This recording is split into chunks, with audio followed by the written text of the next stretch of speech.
But let's move on to our next game. So we're now in new territory. We've never seen this before. This is Thunderball for the Magnavox Odyssey 2. Always up for some more pinball. Oh, it is. It's a pinball game. Thunderball. Sounds even cooler than pinball. That's right. It looks like they're actually doing like pinball physics too, which I think is pretty cool. That's a bonus. They don't have a lot of physics programmed to some of these games. Explosive pinball action complete with thumper bumpers, digital scoring, and something new. Shifting flippers. What does shifting flippers mean? No idea. It's new, impressive. We'll find out. A wildly realistic pinball game, Thunderball has all the action, including thumper bumpers, digital scoring, and shifting flipper can move to cover additional. I don't know. We're going to find out what that is. It may be something that pinball enthusiasts would freak out over and be excited. It might be that you can move the flippers left and right on the screen. Oh, that'd be cool. Yeah. At this time, pinball's in the arcade. It's been there a long time, way before video games. So before the video game people that loved video games, they were all into pinball. And so why not make pinball into a video game?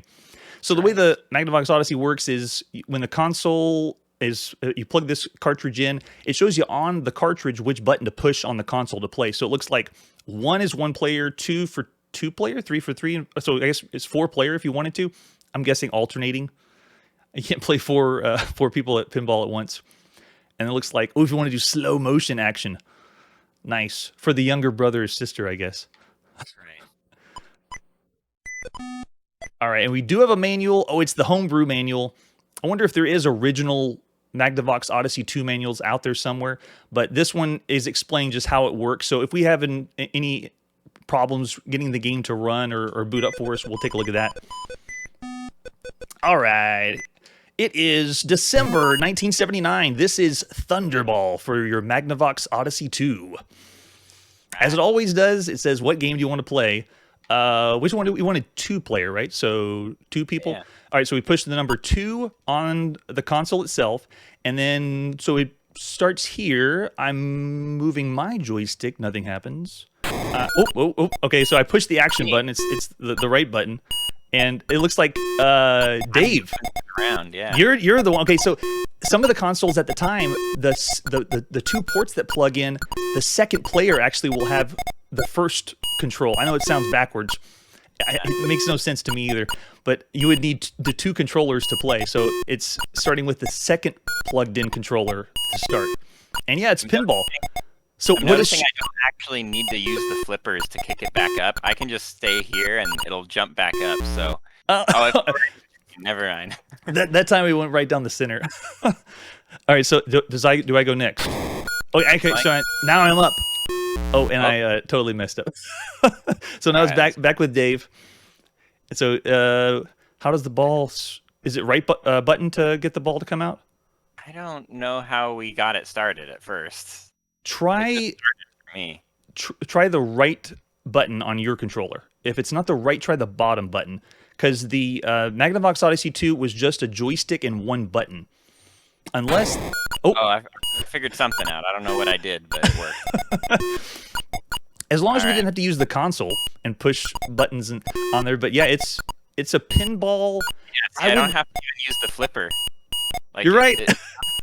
It didn't flip. It just bounced off by itself. So we've seen better physics for video pinball, but this is a home version of it.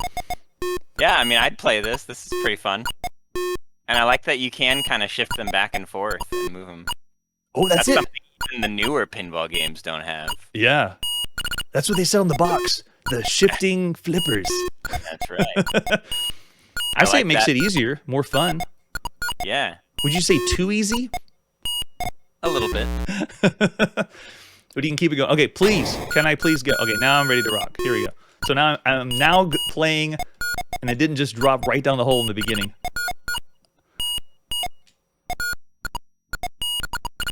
Wow, it looked like it went right to the center there. So it's a little on the easier side. Oh, yeah, but Dave killed me with score. You can see at the bottom. Nicely done. This is all right. This is pretty good. All right, you ready to move on? Mm-hmm. Very nice. Okay, so that was Thunderball. And as always, my guest, Dave, you get to pick the 5-star rating. The way we do it is based on the time. So I need you to mentally forget all the video games you've ever known and just be in the mindset of it's only 1979. And we would say the range of average would be 2.5 to 3, and then good and great games would be 3 to 4, and then something that just is the best thing you could ever play in 1979 would be 5 stars. And this would be our broken range, and then our broken range is here, and then our bad range is here. So what would you give Thunderball? I'd give it a 3. It's 3. got concepts, they execute it well, but it's also, there's not a lot to it. Yeah, perfectly average. Love it. And in the chat, Tisky says, yeah, it's a 3. All right, moving on to our next game. We're still playing our Magnavox Odyssey 2. If it was 1979, I didn't really grow up having the best system, so I'm going to David's house in 1979 and playing on his Magnavox Odyssey 2. So this is War of Nerves for the Magnavox Odyssey 2. Let's take a look at the artwork. It is a fast-moving electronic strategy game. You command an army of robots armed with stun guns. It's like real-time strategy kind of game. I would be amazed. It'd be our first if we saw something like that. It looks like you lead your robot army through forest maze across electronic battlefield. Your mission, outmaneuver the enemy forces and capture their general. But you have to think and act fast before you're captured yourself. Your android troops are armed with stun guns that fire at will. The maze keeps changing after every encounter. Full sync sound action. Wouldn't you want every game to be synced with sound? I really... it was kind of a revolution if it had full sync sound. Yeah, right. I really enjoy the advertising at the time because this is all new. It's still we started in 71 when we began the channel, but it's 79 and they're still trying to advertise anything they can. We're going to see games call themselves high resolution or 3D, all kinds of awesome stuff. You've got 10 colors. Wow. Yeah, right. All right, so there is our cartridge. Looks like it's one game, and I think on the box, yeah, look, the box says multi-mode game cartridge. So I'm wondering how we switch the game modes. And there's an example of the screenshot. Looks interesting. Now, the manual might explain a little bit more. This is a homebrew manual again. War of Nerves. Welcome to the war. The opposing robot armies are programmed by the computer. Uh-oh. That means it may only be one player. Left-hand control. Oh, no, it says 1 or 2 players. I don't want to really play the AI. We got a buddy here. That's right. Do you remember back in the day when you played older systems that were one player, you still handed the controller off because it was just fun to be with someone else? So Yeah. we won't be doing that. Hopefully we can play at the same time. So it looks like the objective of each army is to capture the enemy general. If a general is touched by an enemy robot, they'll immediately surrender. One general cannot capture another general. Generals are controlled by the joystick. The Magnavox Odyssey 2 came with a controller very similar to the Atari's. One joystick, one button, very simple. If they had any extra controls, you had to bring the whole system to you and then use the buttons and letters on the console itself. The robots have been programmed by the computer to automatically attack the enemy general. So we have on our side some computer robots that'll try to get the general for us. A general can repair stunned robots by touching them. The robots cannot move through trees or through another robot. They have to go around and find another way to get the enemy general. General's role is to lead the army to the enemy general as quickly as possible. So my guess is I'm controlling a general, Dave's going to control a general, and we're trying to get our troops to each other. Yes, and destroy the general. That's right. The general's cool idea. Yeah, I haven't seen this yet. So not necessarily real-time. Well, if you're controlling, well, I don't think we're controlling. It looks like, but yeah, we're an army. So generals are smart enough to find their way through trees. Some of the time, general is in contact with a tree or moving through a forest will only move at half their normal speed. So you can sneak through, I guess, the trees as the general. When robots are stunned, the speed of the remaining robots is the same army in the same army will increase. The army will move at slowest speeds when all 4 robots are in action. Oh, interesting. So if you have some of your robots stunned, they move faster. But if all of them are not stunned, they all move slower. Kind of make it an even playing field. The war is over when one army wins 10 battles. Don't know if we'll play a total of 10 battles, but we'll just get the gist of it. The first general to win 10 battles gets promoted, and a new war begins automatically. And then the trees change every time. So at this time, we've seen some roguelike games or games that are building every time, building different levels when you play. And so they're starting to introduce that now with games. They're saying it's going to be different every time.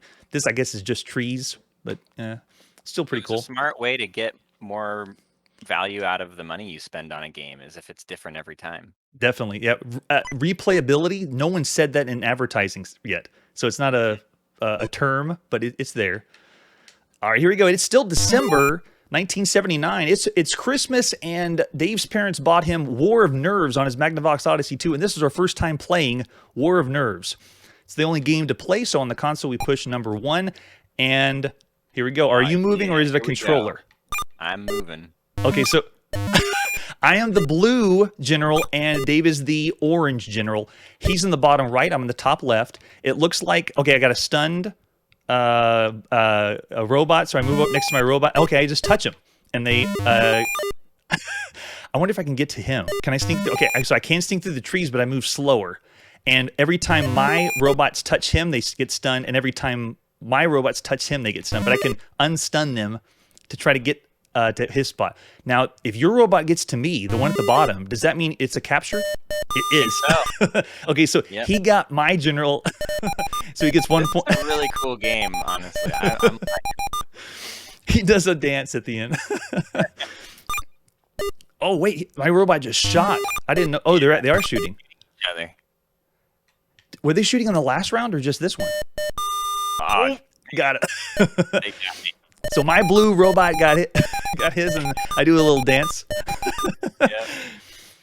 We've heard some music. This is very rare to hear a little ditty, but novelty for 1979. All right, so let's see if I can get. My guys are looking good. Oh, he's going to try to bring his robot back. And every time we go through each round, it's changing the trees. Coming for me. Can you touch to bring it back? Now, what happens if my general? Oh, yeah. Did you get stuck through? Did it pass through? They pushed me through. This is using graphics very similar to a game we played on the Odyssey 2 called Take the Money and Run. It may have been programmed by the same person, my guess. Let's see if I can move my way. I want to see if I get to him without... Okay, no, I can't get to him because his robot's are in the way. But I want to see what happens if I, as the general, get to another general instead of a robot getting to you. Let's see if I can sneak around before this. I'm going to go over the top, and Dave's now at the bottom. So I got my buddy with me. I got a blue robot with me. Let's see if I can get around him. Yes, okay, so robot stunned him. Let's see if I can get Dave. Oh. We're just pushing each other. Oh, okay, you got me. So it's just the robots that can do the capture, not the generals. Right. Cool game. Okay, cool. Yeah, you want to move on to the next one? Yeah. Very nice. Okay, so again, as my guess, out of 5 stars for the time, what would you give War of Nerves? Just for the ingenuity of the premise, I'm gonna say 4, maybe 4.5. Ooh, okay. This is the kind of game I could play forever if I had a buddy of mine. Yeah, yeah. And if you think of yourself, this is another term that we kind of use a lot on the channel is you take what you got. And whenever you're growing up, you play video games. If you have a game that you play, that's all you play. Maybe you could rent a game or find a buddy that plays. And so if you think of this as the only game you could play, is it good or not to play? So what do you say, 4 or 4.5? 4. All right, 4 stars for War of Nerves.